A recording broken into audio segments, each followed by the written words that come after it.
Well, hello, everybody, and welcome to a very special DMZ America podcast. I'm editorial cartoonist Scott Stantis, coming to you from the right.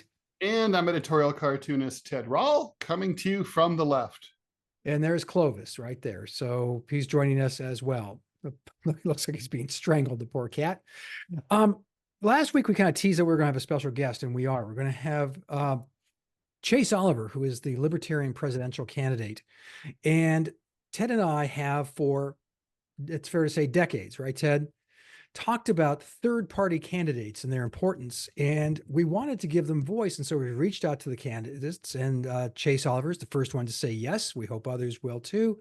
So, Ted, any thoughts on Mr. Olver or coming up?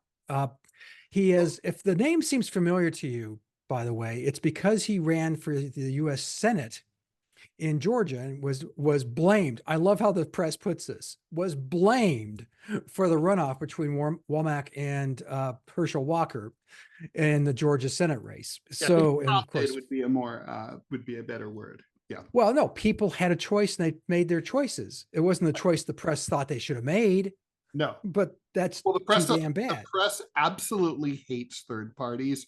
They always call them spoilers. Basically, the presumption is that all votes belong to one of the duopoly candidates, either the Democrats or the Republicans, and that everything else is sort of a weird extra fringe thing. And that's, of course, absurd. Scott, before we bring in Chase, maybe you should just explain a little bit about the basic tenets of libertarianism and of the Libertarian Party USA in particular. Well, the Libertarian Party has been around for many, many years. It's run many national candidates. Founded In in 2016, 1971, just for the record. I looked at this. thank you. And they, in 2016, they actually garnered the most votes of any third party candidate since Ross Perot, with Gary Johnson, who the Chicago Tribune endorsed when I was on the editorial board. I'm rather proud of that. The Libertarian Party stands for freedom, individual freedom, some to an extent that we'll talk to with Chase Olver about, some of them to an extreme extent, some to, I think, what is really a very American extent. It's a very American party. We want the government out of our lives. We want to be able to do and say what we want, as long as it does not hurt another individual. And that doesn't mean emotionally, that means either physically or materially. That's the basic tenets of the Libertarian Party. Let's say fair economics, strong. Ted, can you get a little closer to your microphone? You're really soft. How's maybe I think Far better. maybe I need. Oh, is that better? Okay, so let's say fair economics and also strict adherence to individual rights like LGBTQ, plus rights. Mr. Olver is a member of that community, parenthetically, which I don't know if that'll come up or not. They've been criticized for the laissez-faire aspect. It looks like we're seeing he's waiting here, but let's just finish up.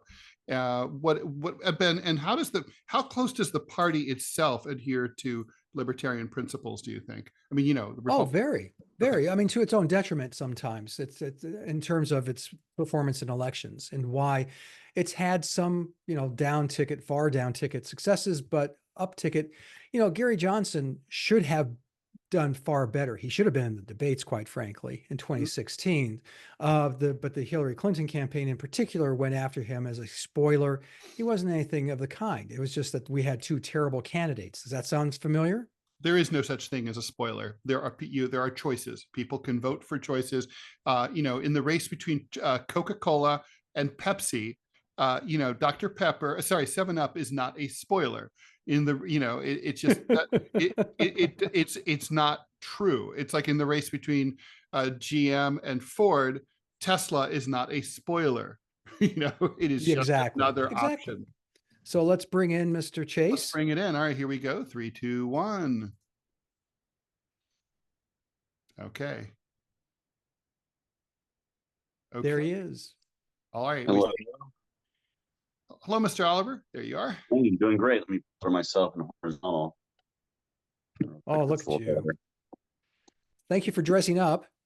Hey, sorry about it. I honestly have been busy with post Atlanta Pride clean up and helping around and doing a lot of stuff around my property that I should have done this weekend, but instead I was campaigning at Atlanta Pride. So it's one of those Mondays.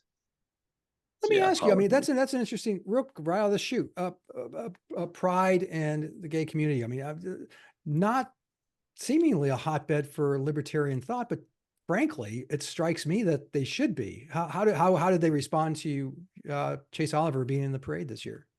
Oh yeah, well, we were really well received. I mean, I'm also an Atlanta native, and I ran for Senate in 22, so I'm kind of well known in the community. But we had lots of voters coming up saying they're going to vote for me.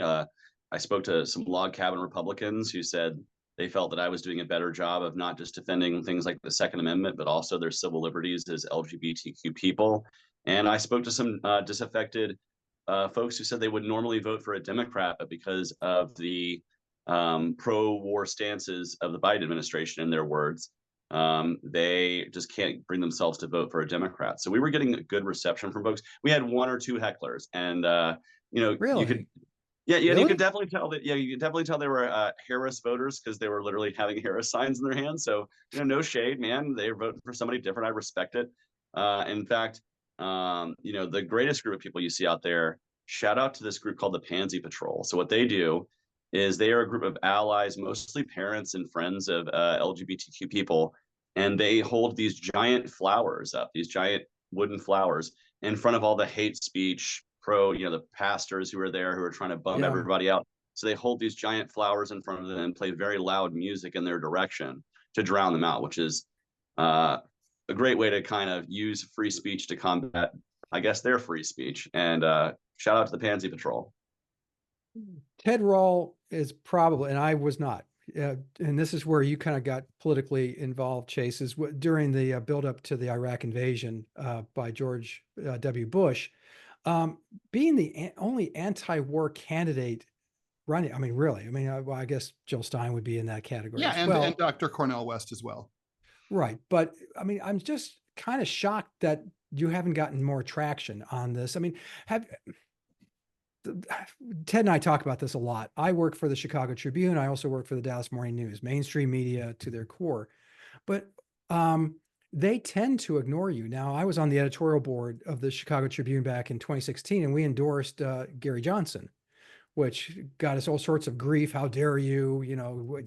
It was insanity. But I mean, has the press been, I mean, is it actively like antagonistic towards you? Do they just ignore you? Is it, I mean, it's frustrating as hell, I've got to admit. Oh, yeah, I mean, it's definitely frustrating because, as opposed to Cornel West and Jill Stein, I'm on the ballot in 47 states, and I'm a write-in candidate in the remaining. And so we have by far the most ballot access. But if you look at who outside of the two-party system gets polled the most, it's Jill Stein and Cornel West. I really don't understand why media would be doing this because it doesn't really give you the complete picture. If you're a protest voter even, there's many states where I'll be the only protest option on the ballot. And so if you just want to get correct polling, you really should be polling those who are on the ballot in most states. I don't really understand why they maybe have sidestepped the Libertarian Party other than perhaps, Donald Trump came and spoke at our convention. So maybe they think we're in league with Donald Trump, which if you've ever seen me speaking about any particular policy issue, that becomes abundantly clear that there are great differences between myself and the former president. But maybe that's a misconception by media just because that was the last great thing that was in the mainstream of libertarian was at our convention. And I just want to point out, sorry, Scott, but I just want to point out that the Libertarian Party, in my research for this, is the third biggest party in the United States by voter registration. So even though my sympathies are currently with Dr. Stein, I would certainly say, like, yeah, I mean, you can't ignore the Libertarian Party. Well, I guess you can, but you shouldn't.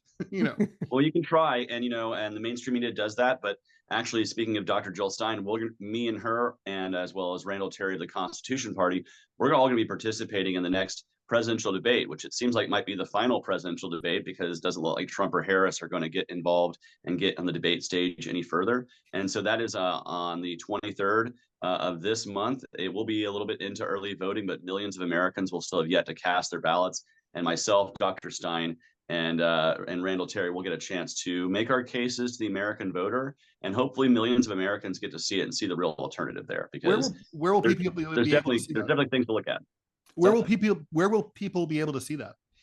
It looks like I believe it's going to be on C-SPAN, as well as I think I had heard that there was another news agency that was also going to carry that.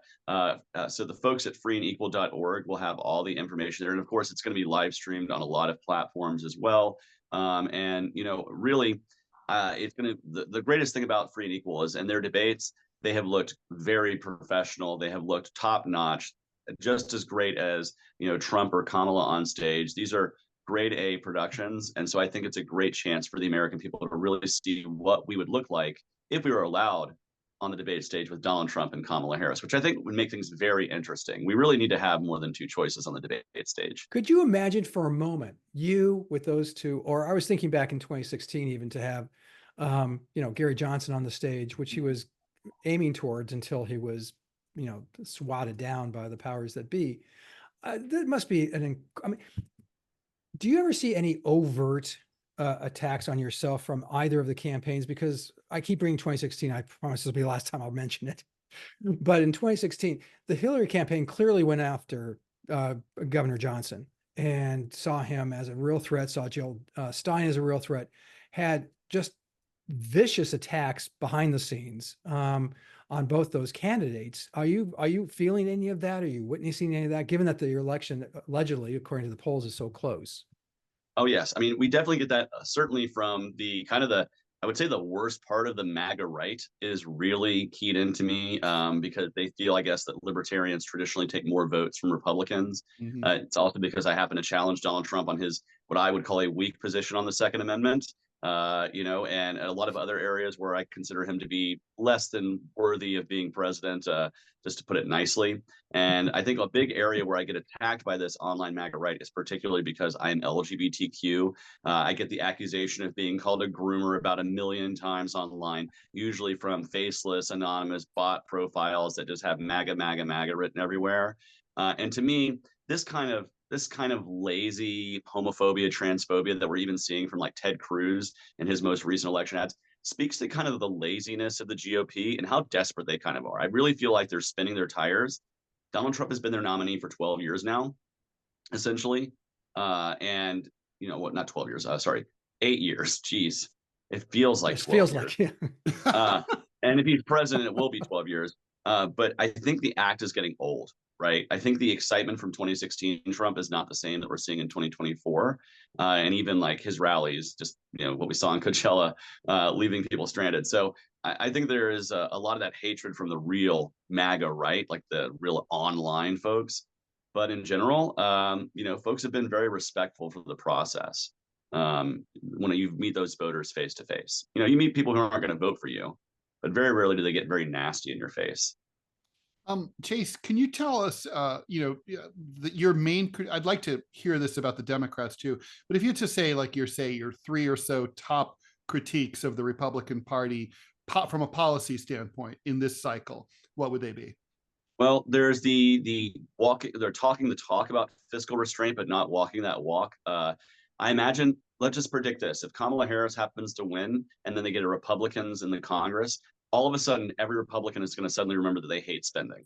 But only when a Democrat is in the White House do they do that. When they have their own person in the White House, they're just fine with spend, spend, spend, spend, spend. So that's my biggest gripe with the Republican Party, is that they do not really walk the walk when it comes to their fiscal policy, things like balancing the budget, that used to be the norm in the 90s, right? That was like a normal thing for them. The other two things that I think is just, one, the gross authoritarianism of Donald Trump. The fact that he has said, I'll be a dictator on day one. I'm going to use the power just to punish my enemies. It's all about vengeance for him, not really about working for the American people. And the fact that so many in the Republican Party have just fallen behind them, the Lindsey Graham of it all, the guy who called him a kook and a crazy person, and now all of a sudden he says that's what we need to save America. That kind of weak spine made of jelly is exactly why I have a problem with many in the Republican Party. And then lastly, the remnants of that Bush war machine neocon part of the party that wants to export our values with bombs and bullets and drones.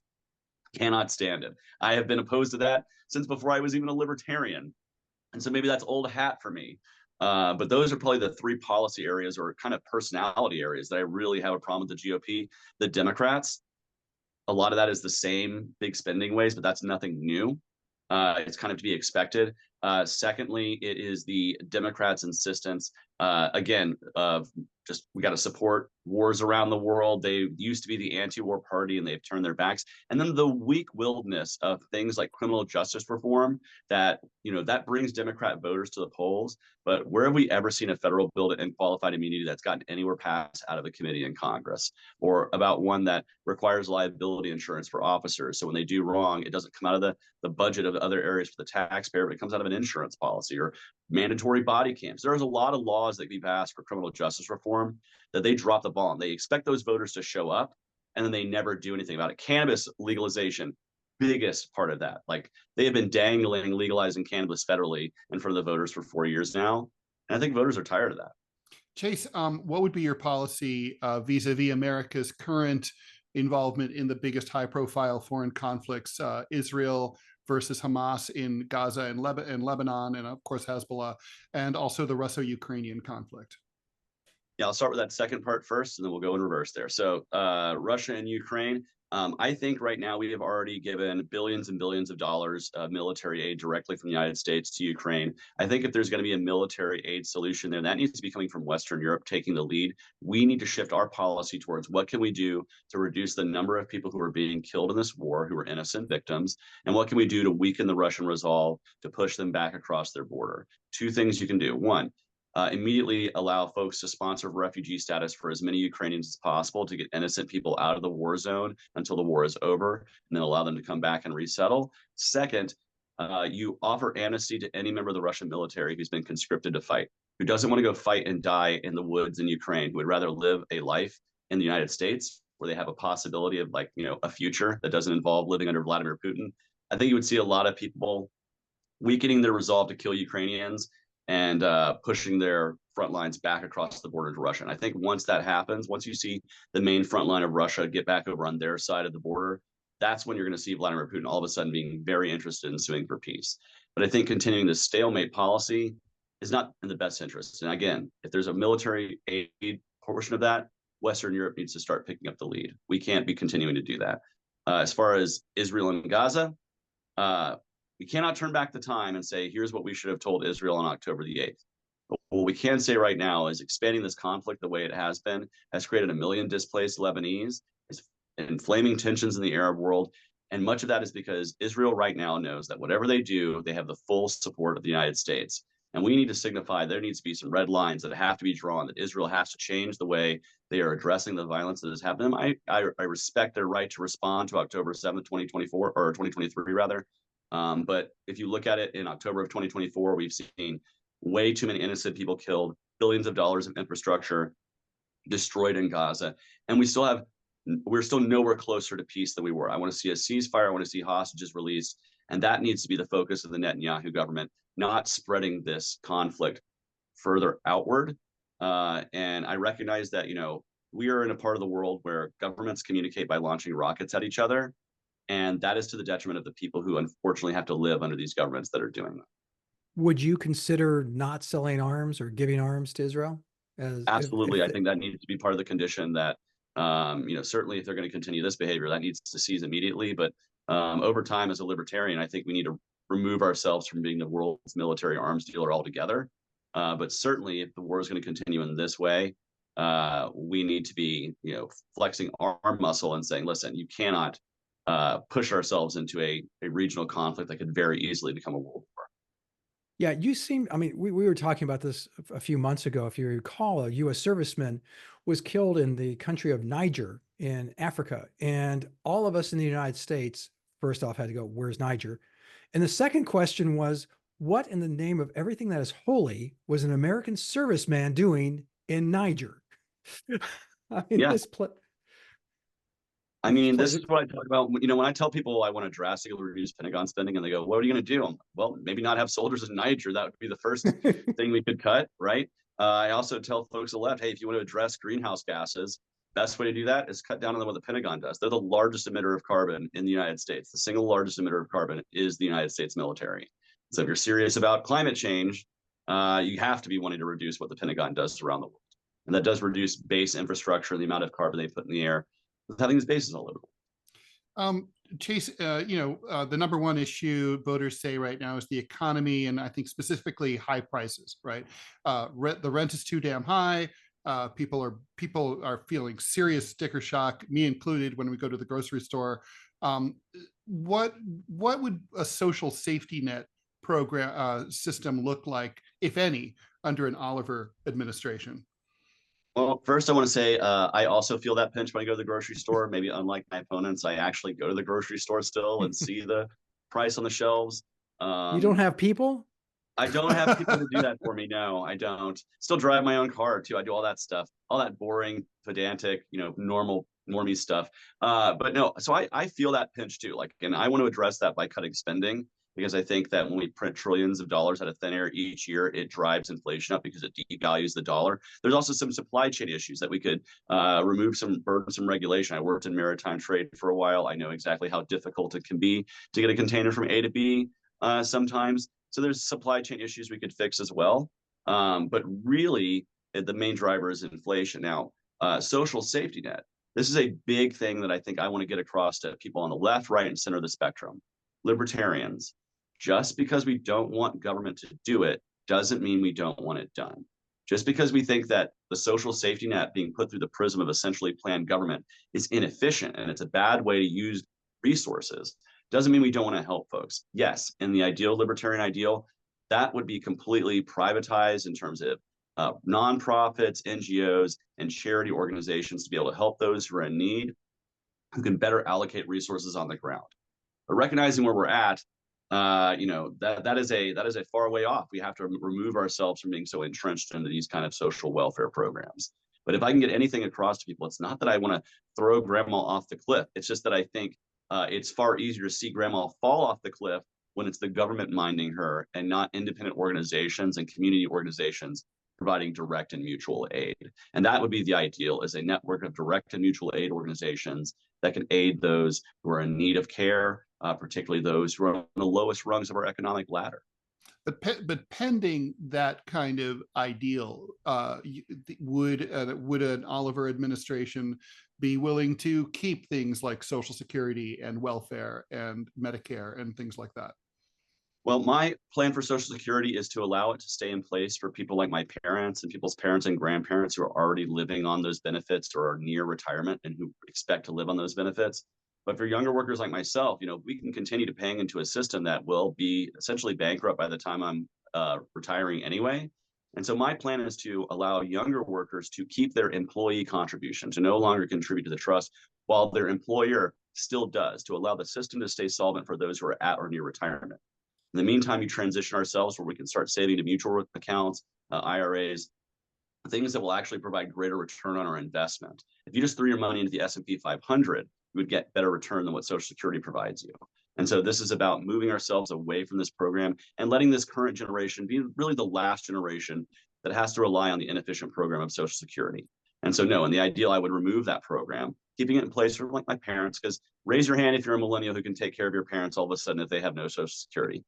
No one's hands will go up, including my own, right? And so we have to be realistic about this and transition ourselves away. As far as Medicare and Medicaid, there's about 1,000 knots of regulation that have to be tied and untied away from the healthcare marketplace. You cannot just flip a switch and remove Medicare. It would cause such a disruption of the system that it would basically crash our healthcare system.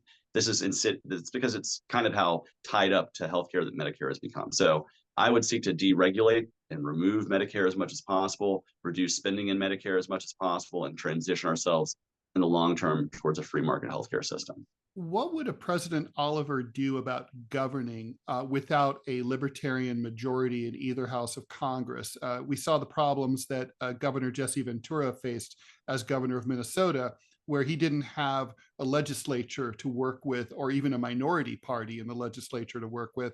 He was just one albeit charismatic, and smart guy. I like him a lot, but he wasn't able really to get much through the Minnesota State House as a result. What would you do? Well, you would utilize the tools that you do have as president to be able to, guide the discussion as much as possible, namely the power of the veto pen. That if you're, I say if I'm submitted a budget that's not balanced, they're going to get back a budget that's vetoed, and they would have to override my veto in order to add new spending. because, you know, it needs to be on their head, not on mine. I don't want it on my conscience. I want to say I've done everything that I could to stop the Congress from overspending. And then, of course, the power of the bully pulpit to go out and explain yourself to American people and, you know, in a frank way, have those, you know, 21st century fireside chats that, you know, you would need to have to explain why you want to transition our economy, transition our governance so far away from where it currently is. You have to explain that to the American people. And then, of course, find allies, like find individual allies who have their individual single issue that they really care about, that we could pass libertarian legislation, that we can create consensus around. And of course, working groups. I have to recognize that if I'm president, the perfect cannot be the enemy of the good, or I'm going to get nothing done. You know, as much as I want to completely streamline the immigration system, you know, to a very simplified 21st century Ellis Island, I recognize that to get it through 2 houses of Congress, it might not be the ideal that I present to them, but it certainly will be better than what we have as a status quo. And so you have to go in knowing that. And ideally, if you're a president who does that in their first administration, you're going to get congressional gains in the midterms, or perhaps in the next election, if you do a good enough job to go into a second term. That's when you have a real mandate to flex as much muscle as possible. So on immigration, I mean, you touched on it, and obviously huge issue for Donald Trump and for the Republicans. What would an Oliver presidency, how would you deal with the issue of the border, the southern border, obviously in particular? Northern border is not so much a problem. Yeah, you know, there's not a lot of Canadians streaming south, but you know, what we would want to do is at any port of entry, we would want to create a 21st century Ellis Island, namely a processing center that can very quickly allow somebody to be done a quick background check and a medical check. And if you're good to go, you get documentation that allows you to come to the United States as a guest worker and work. Doesn't give you the right to vote, doesn't give you citizenship, but it does give you the ability to come in and fill the labor needs that we have in this country, as well as you know, streamlining the cost of processing, as opposed to the complicated and convoluted red tape filled system we have today. That's what's creating the bottleneck. That's what's having so many people apply for amnesty. That's also what has millions of people just sidestepping the complicated process altogether and coming in without documentation. So you want to make it as easy as possible for people to come in through a legal means, to have legal documentation, so you're not driving down wages, you're not putting entire communities in the shadows, and you're really allowing the labor needs to be met in this country. I live in Georgia. Agriculture is one of our largest industries. It's certainly our largest industry that is in need of immigrant labor. And a 21st century Ellis Island also allow these workers to come in when they're needed, planting and harvesting, and then also go home with their money. As opposed to just sending the money back home, they would go back with their money to their families to actually have, you know, a better life where their dollars can go further. Those agricultural workers can go back home and spend time with their families during the off season. And you won't have them staying stuck north of the border and relying on welfare programs to get them by. And so this is an easy way to move people backwards and forwards. No, you know, no quotas. Allow the market to move as it needs to. Americans are worried about foreigners taking away their jobs. I mean, you know, I don't think many reasonable people, even on the right, would complain about, you know, agricultural workers coming and taking those kind of harvesting jobs that you described. Oh, yes, they do. But less so. But then I think about like H-1C visas that are going to like STEM workers from, say, South Asia and other places. While we have a substantial number of underemployed and unemployed STEM workers right here in the U.S., you know, how would you control? Would you only allow people in who intended to work in certain sectors and not others? How would that look? No, I think actually the free market can kind of handle that on its own. We don't need government to centrally plan exactly how many people are going to do exactly which job. And we need to recognize that when immigrants come to this country, they're not just eating part of a fixed pie, they're actually adding to the overall economic pie. They create jobs, they create wealth. In fact, four out of every 10 Fortune 500 companies are headed by an immigrant or a child of an immigrant. The amount of money that immigrant businesses create in this country is the same as the GDP of the nation of Japan, which is the third largest nation by GDP in the world. That's what immigrants contribute. And so when we start looking at, when we bring people in, they're actually adding to the overall pie. Hey, STEM workers may be coming from Southeast Asia. They might create a business that either hires American STEM workers, create an American STEM school that, you know, that allows more individuals to get educated into the industry. There's a lot of factors that we don't need a government centrally planning. And this is why I say keep government as hands off as possible. And I recognize that if I bring that to the American people, that might be the perfect being the enemy of the good, and having to recognize there might be some sort of compromise there. But in the ideal, I think the free market can determine labor as opposed to, 435 members of Congress. So Chase, I asked you about your critiques of the Republicans. What about your principal critiques of the Democrats at this point? Well, like I said, they continue to find a government program to solve every problem that exists. They refuse to listen when you say, hey, maybe the spending is the problem, the spending is the inflation. Their idea is it's all corporate greed, and all we need to do is tax the billionaires, and that's all we have to do. But the math does not math there. And so for me, as somebody who doesn't want to see us going off a fiscal cliff, I just think Democrats are wholly irresponsible. Again, I think their flip on being the anti-war party, now being a pro-war party, to me, has really turned me off. It's turned off lots of young people on college campuses across the country. And I think that is to the detriment of the Democratic Party. It's one of my major critiques.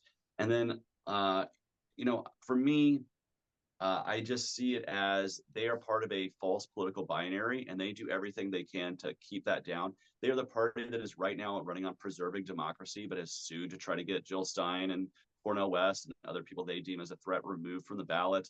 They are perfectly in line with keeping ballot access as a hurdle for independent or alternative parties to jump into the process. They gerrymander just as hard as Republicans do. In my home state of Georgia, like 60% of races for the state legislature have one candidate on the ballot in November because of how gerrymandered districts are. So they're complicit in the false political binary. And if they were really truly consider, wanting to preserve democracy, if that was a real concern of theirs, they wouldn't be putting these barriers up. So I find a false sense of hypocrisy from the Democratic Party, just as much as I do for the Republicans on them talking about the economy and spending. So on gerrymandering, real quick, and it's an issue I'm interested in, and pretty much nobody else is. But seriously, how would you address that? I mean, as president, it's a little problematic because you'd address it you'd obviously be a federal officer, not a state officer. But I mean, I'm looking at Wisconsin, for instance, where you have a majority of people are registered Democrats, yet you have a massive majority of Republicans in the state assembly. In Illinois, the opposite's true of the Democrats, that they just gerrymandered things, and they had the powers that be could actually carve out single houses on a block. How do you combat that? What's the practical solution to this? Well, so there's a part of my platform called the Voter Bill of Rights. It was actually written by another great libertarian named Lars Mapstead, who I ran for against the nomination. He was a great guy. And we thought that was a great piece of policy to move along forward in this race, and we're going to move it along even after November. But part of that is removing the ability for legislators to or create their own districts, to create citizen district drawers. And it's not perfect because even individuals have their own biases, right? But what this does is it takes kind of the rule making out of the hands of who are going to be playing the board, right? It would be like allowing the Monopoly players to just write the rules as they go. I think it's better to have an independent voice determining where districts are and how to redraw districts every few years when populations change. And that's a better way to hold this accountable and create more competitive districts. The other thing to do is to tear down ballot access barriers. So even in a quote unquote safe blue or safe red district, you can have a right of center or a left of center candidate run to challenge that safe Democrat or that safe Republican. And ultimately they have to start earning votes, because we have some people who have been like the state house in Georgia for like decades who have never had a credible challenger. And what's their incentive to do good for anybody? We've been hitting all of the Democrat and Republican, G spots here, and let me hit one more, and it's been problematic for libertarians, and that's abortion. I'm sorry, I've voted libertarian most of the time, and we've had candidates who were pro-choice, and we've had candidates who are pro-life. Where do you stand? And as president, how would you address that issue? So I am pro-choice. I do respect a woman's right to choose. I respect the bodily autonomy argument there, and recognize that it should be a choice for a person to make up to the point of viability. Post viability, I do believe there needs to be a doctor signing off for the health or life of the mother to say that is really at risk. In those really rare instances, it's less than 1% of abortions. It's the one that gets talked about 99% of the time, however. But for me, I like the standards that Roe and Casey had in place. If I could wave a magic wand and instill those in the federal law, I would. But I recognize that the Supreme Court has already tossed this down to the states.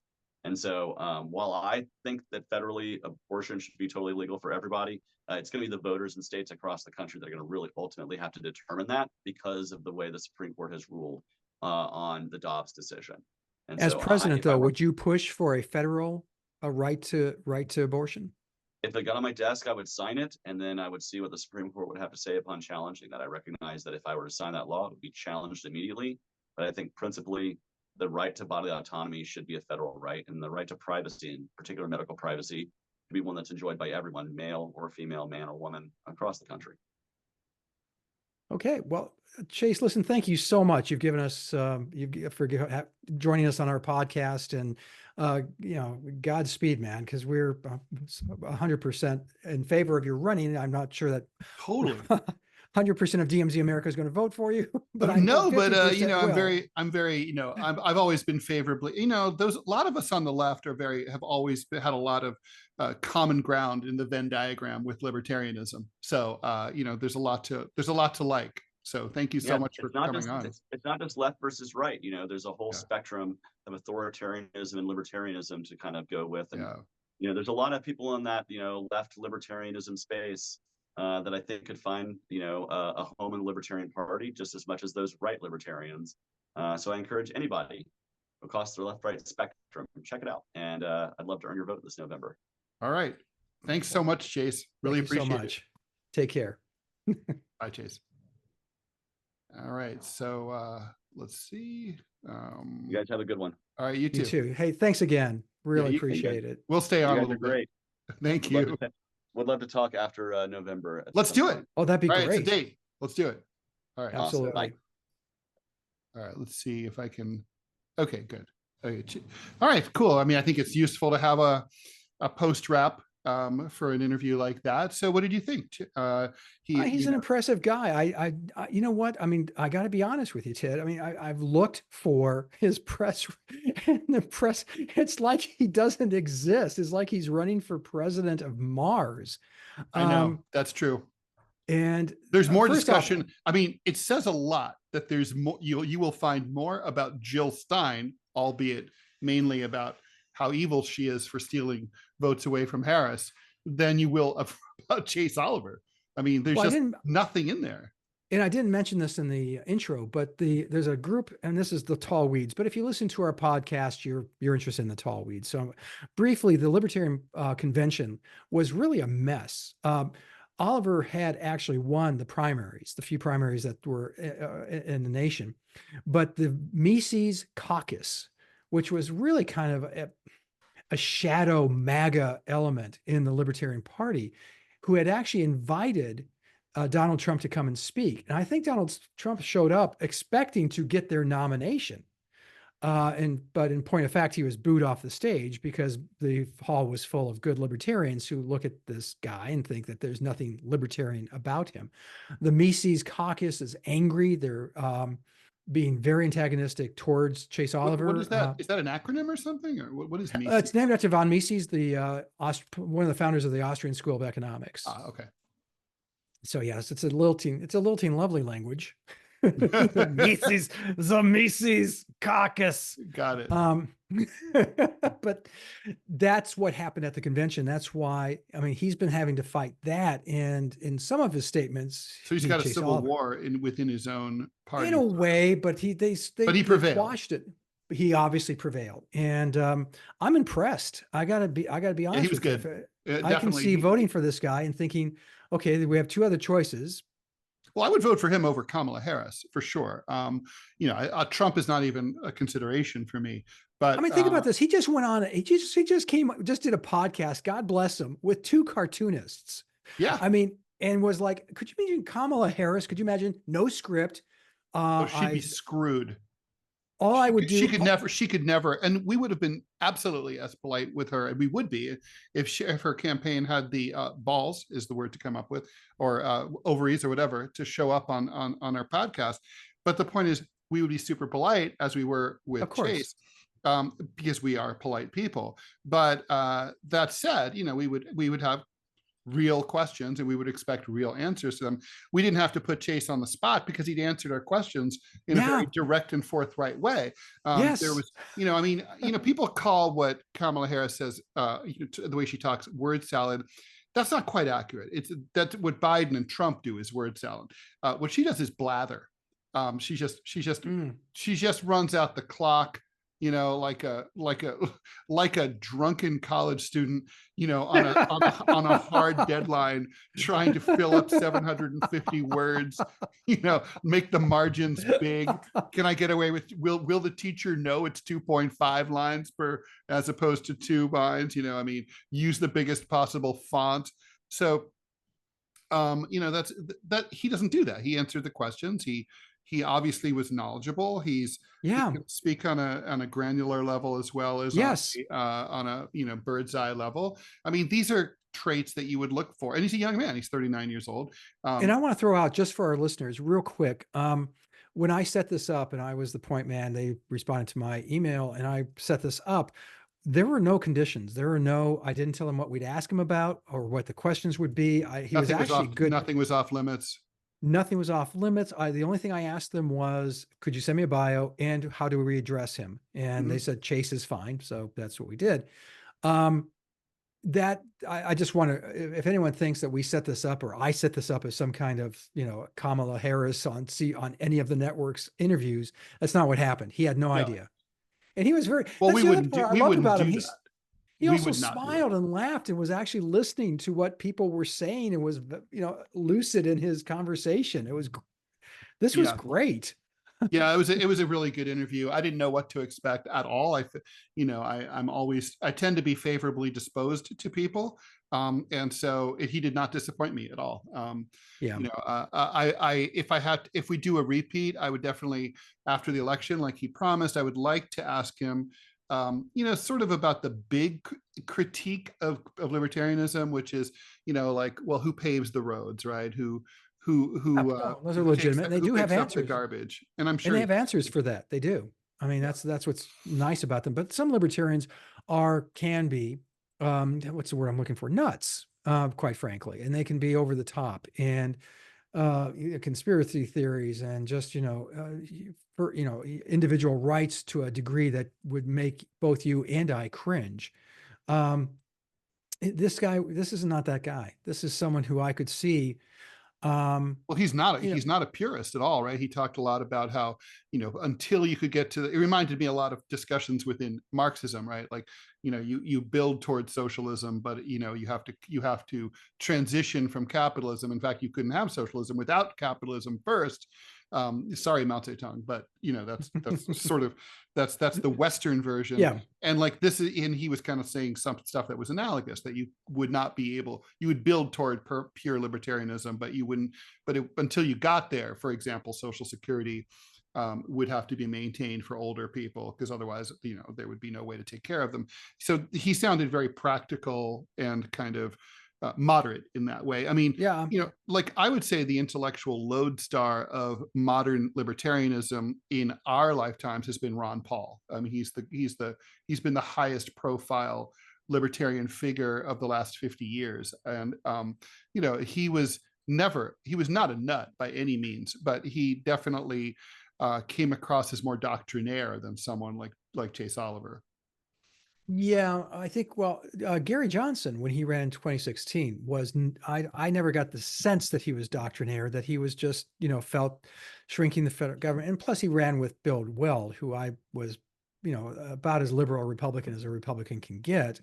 He was a former, Bill Weld was a former governor of Massachusetts. Yeah, former Republican governor, right? Yes, yeah. Yes. And Gary Johnson was a former Republican governor, 2-term governor of New Mexico.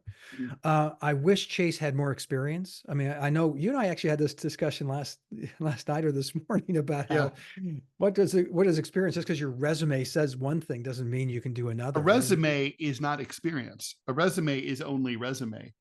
Right. Well, you could have held all sorts. Hillary Clinton was the ultimate example of that. She had an extremely impressive resume, but as the bulk of which boiled down to Secretary of State and Senator from New York. As Senator from New York, she only ever sponsored 4 pieces of legislation that ever made it through the Senate. They all involved renaming post offices in New York State. And it's important. Is there a Ted Rall post office? Because that'd be awesome. Well, the Clovis one comes first, so I'm waiting.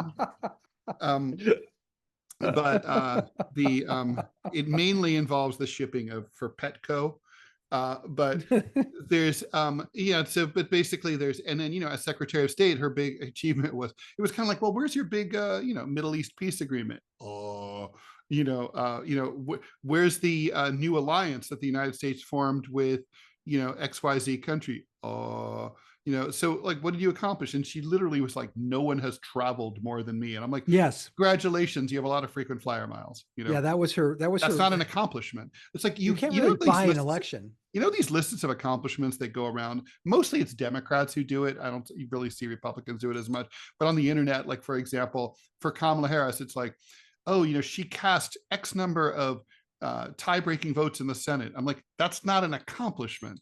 That's her job. That's like Ted Rall co-recorded 167 DMZ America podcasts. That's not an accomplishment. Oh, I don't know. You'd had to talk to me 167 times. I kind of have to trial by fire.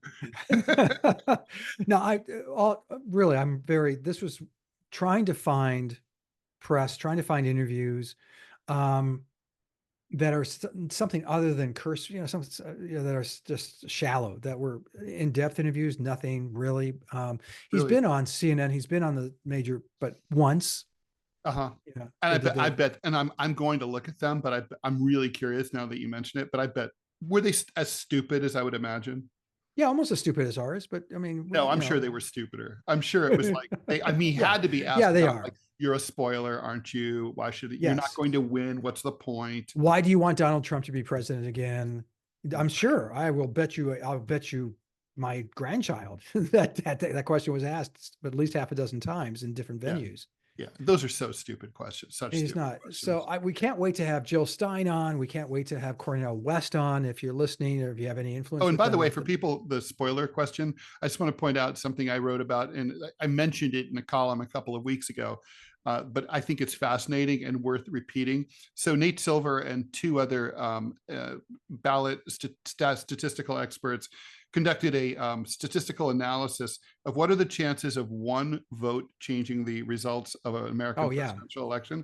So don't think too hard about voting strategically. Just vote the way you want, because the odds that your vote as an individual will make the difference is 1 in 60 million. And to put that into perspective, your odds of winning Pick Six Lotto, the big one, with millions of dollars, that one is 1 in 11 million. So it's much. If you think that your vote's going to change things, don't vote. Rush out and buy lotto tickets, because you're 4 times more likely to win lotto. Well, I think if there's some kind of surge for Chase Olver, or some kind of surge for Jill Stein, or some kind of surge for Cornel West, it can make a difference, but he can't make a difference. But you only have your vote to make it. You cannot change anyone else's vote. So it's only about you. It's sort of like birds, like you see them flocking and flying around in the sky in a pattern, but they're each flying individually. It's not like none of them are making the other ones go anywhere. And it's like, that's the way it's sort of like, how did America sort of become a country that just sort of, it changes its mores? Like, oh, suddenly, like it's not cool to smoke everywhere. How did that happen? Well, it was, we all kind of did it together and we affected each other. But the bottom line was, it's one person at a time. And that's how votes are. And there was a surge, I would say 2016, with Gary Johnson was starting to get to the 15 percentile where he would have had to have been invited to the debates.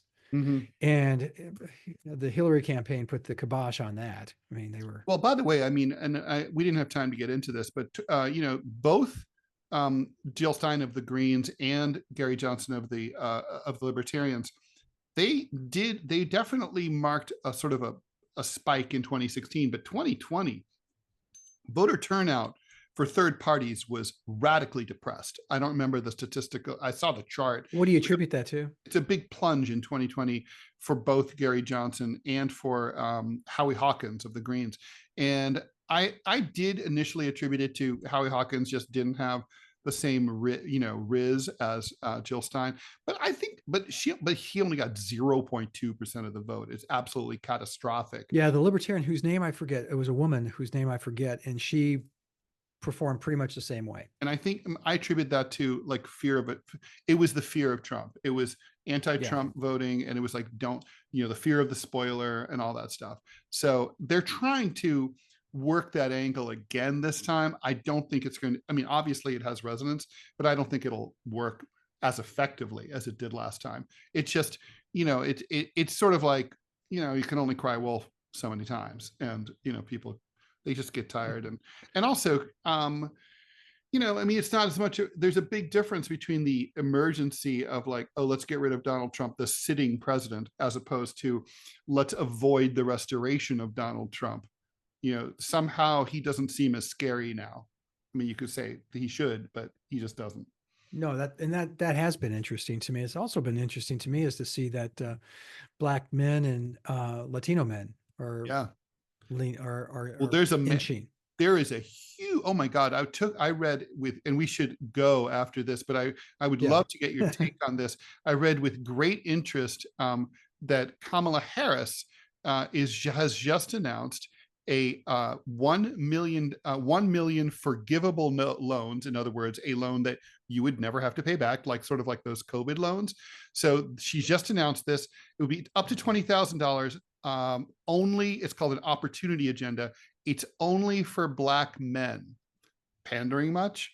Holy shit, that's buying votes is what I call that. Totally. Well, I call that also unconstitutional. It's probably illegal, right? I mean, to have a government loan lending program that's only for one gender and only for one race. Yeah. But let's just say, the Supreme Court, like, I don't know, they're out smoking weed and they don't notice or something. Like I mean, to me, this reminds me of these ads that we've been seeing about, like, I don't know if you've seen some of these incredibly ridiculous ads that the Harris campaign has been running to try to appeal to male voters. And they have like these really butch guys. Like, and then like, I love me taking apart a carburetor, blah, blah, blah. And then it's like, I like meat. I like eating meat, like raw, like while it's walking down the street. And then it's like, but I still believe in a woman's right to choose. I'm man enough to vote for Kamala. And I'm like, okay, these ads and this, to a lesser extent, they're sending this message: either when we talk to men, we're either going to bribe you or we're going to talk at you and try to guilt you. But there's no one talking to men. And like, if candidate Ted Rall were talking to men, I would say we have a boy problem in this country. 58% of college students in the United States are female. 42% are male. That's as much of a problem as it was when it was the other way around. And boys are being left behind. And we don't move forward as a country unless we all move forward. And what can we do about that? Education has been feminized. There's a need to relook. Too many men look at feminism as something that's a zero-sum game, and that gains for women have come at their expense, and they're not entirely wrong. And but as a woman, especially a woman of color, she should be more careful, and her campaign should be more careful. But I just see these as like political malpractice. Oh yeah, no, men bad. That's kind of the message that a lot of men are getting, and hence their vote. I hate you. Vote for me. Yeah. Well, in fact, I mean, that's another discussion, but quickly, that's what, like, the working class for 20 years was told by the Democratic Party: just vote for us. Just, we're on your side. Well, that's different. Trust us. We're on your side. Vote for us. I get that message. It's bullshit, but I get it. Yeah, it was complete and utter bullshit. And finally, the class went, well, that's bullshit. We're not going to do this anymore. We're done. Yep. So why don't we tie things up now? I give Chase an A for. I give him an A too. Okay. Yeah. There we go. No question. All right. So we're looking forward. We're going to continue to reach out to the other campaigns. I have contacted both the West and the Stein campaigns, and they have never even gotten back to me. But that's just rude. Frankly, that's rude. It is rude. They should say no. They should say they're too busy, whatever. But yeah. Or they should say, like, and don't make me bring Clovis into this situation. Anyway. don't threaten that, Ted. That's No, the atomic option. that's too much. It's the nuclear option. It really is. Yeah, Netanyahu was like, "Oh, can I talk to Clovis?" I'm like, "No, I know you would just abuse that power." Anyway. Okay, so do we need to say where we can find all things Ted? Yes, all things Ted, very briefly at rall.com, rall.com, whoatwhy.org, gocomics.com/Ted Rall. Listen to the Final Countdown radio show Monday through Friday, 10 a.m. to 12 Eastern. Get it on Rumble and other places where you can get political podcasts. Oh, and Center Clip, which you and I are both on. That's an app. Download it. It's cool. You'll enjoy it. Scott, where can we get all things Scott related? Briefly, go to gocomics.com/Scott Stantis. Go to gocomics.com/Prickly City for my political comic strip. Go to chicagotribune.com and see my work I do for them, and go to Dallas News for the work I do for the Dallas Morning News. Okay, then. Thank you so much. As always, Scott, always a pleasure. And thanks, Chase. And thank you, Chase Olver and the Libertarian Party.